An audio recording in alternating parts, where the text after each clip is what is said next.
Muito bem, a terceira onda que nós prometemos falar aqui agora, nesse vídeo,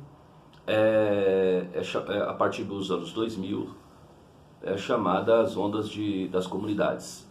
Então o pentecostalismo agora ele vai sofrer algumas mutações, né?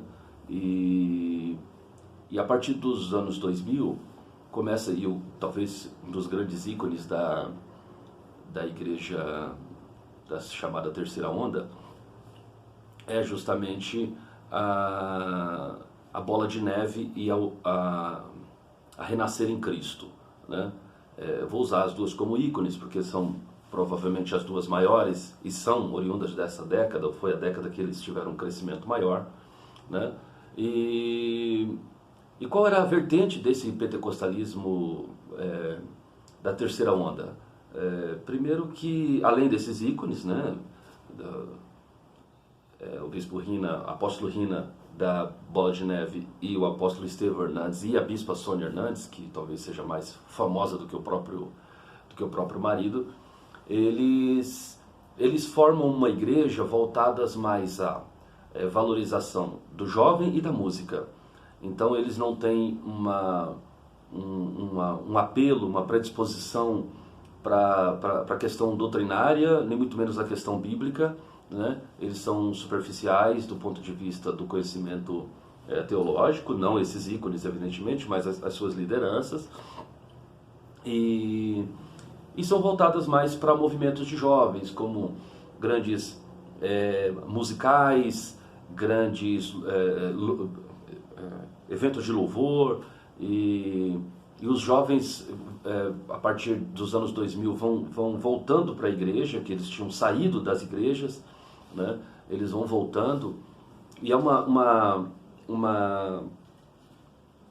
um êxodo muito grande desses jovens, que agora oriundos da igreja Assembleia de Deus e das chamadas igrejas mais tradicionais, agora a Assembleia de Deus, tanto a Madureira como Belém e outras tantas igrejas, eles vão saindo e vão indo em direção a essas comunidades. Então houve uma perca significativa da membresia mais jovem dessas chamadas, do chamado pentecostalismo clássico, para essas, porque a Igreja Universal do Reino de Deus e a igreja chamada segunda onda, a onda com sotaque carioca, não abrigou os jovens. Então você vê que não há nenhum trabalho que seja extremamente relevante de jovens na Universal do Reino de Deus e nem na igreja do R.R. Soares, na Internacional da Graça. Então esses jovens ficaram meio que sem lugares. Então a partir dos anos 2000, com o aparecimento dessas igrejas, os jovens se sentiram acolhidos. E hoje já é uma igreja adulta, uma igreja onde tem lá pessoas de 30, 40 anos, mas essas igrejas hegemonicamente eram feitas de jovens, de pessoas que iam e passavam festas a noite inteira e grandes encontros, e isso acabou levando nessa terceira onda muita juventude para esse tipo de movimento. Esse movimento eu não diria que ele durou 20 anos, até porque estaria durando até hoje, né? Essa terceira onda foi uma terceira onda mais curta, digamos assim, que durou aí cerca de 10, 15 anos no máximo, né? E nos últimos 5 anos que eu percebo, né, sociologicamente, que está nascendo como que uma outra onda de igreja, né? Eu vejo que há uma dissidência das grandes igrejas absolutamente extraordinária, né? Pequenos ministérios que acabam mantendo o nome original da igreja, por exemplo, a Assembleia de Deus, mantenha-se a Assembleia de Deus, mas proliferaram-se enormemente o número de ministérios. Assembleia de Deus, ministério A, B, C, D, Y, Z, né? Depois volta A, B, C, D de novo, Y, Z.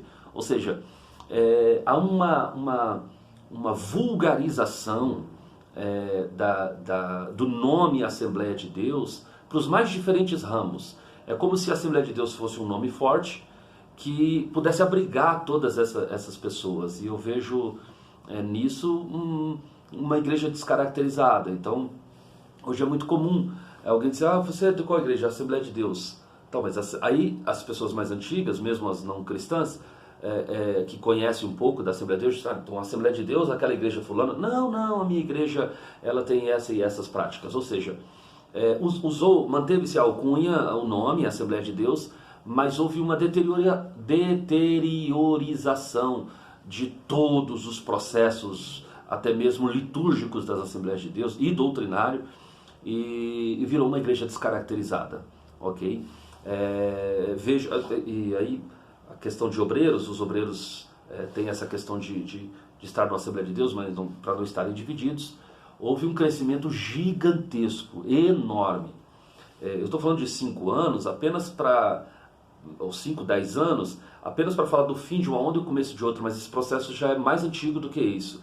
Mas assim, há uma proliferação gigantesca. Eu estava conversando esses dias com um pastor, presidente de uma convenção estadual, e tive a oportunidade de ministrar, e ele disse, olha, a minha igreja, a nossa denominação está crescendo, o número de adeptos, de pastores, em média de 60% ao ano.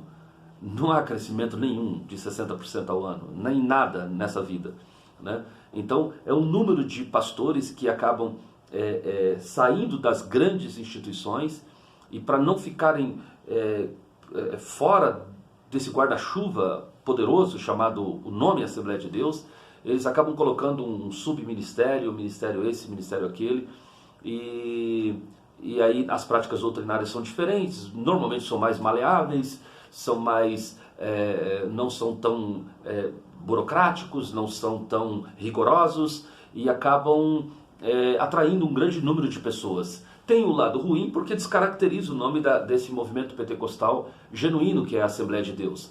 Mas a característica boa é porque essas igrejas, elas também contribuíram poderosamente na evangelização no Brasil. Elas contribuíram poderosamente. Então, se você sair num dia de domingo à noite, por exemplo, em qualquer bairro da cidade de São Paulo ou do Brasil, durante o horário do culto, e visitarem essas pequenas comunidades, tem ruas em São Paulo que tem 5, 6, 8 igrejas, ruas não muito grandes, e todas elas estão cheias, né? Então, existe por trás desses pastores que abrem essas denominações vários sentimentos que brotam no coração deles, várias motivações, era essa palavra que eu queria, várias motivações, mas o fim de tudo isso redunda num crescimento da igreja. Então a gente não pode desconsiderar a contribuição que essas pequenas igrejas têm dado também para o evangelho como um todo no Brasil. Então o movimento cristiano, o movimento cristão no Brasil, ele tem essa amplitude por conta também dessas subdivisões que estão aos milhares. Uma das nossas convenções aqui da Assembleia de Deus, em São Paulo, ela tem mais de 30 mil pastores, todos de igrejas pequenas e 1, 2 congregações, 3 no máximo. Então, essa proliferação toda, ela tem sim a sua contribuição, ok? Basicamente são essas as chamadas ondas do pentecostalismo. E na próxima aula nós vamos falar então sobre as características doutrinárias do islamismo e depois uma outra aula falando das características doutrinárias do judaísmo nos dias de hoje, ok? Eu espero você na próxima aula. Deus abençoe a sua vida. E sábado, lembrando, sábado nós temos a nossa aula presencial.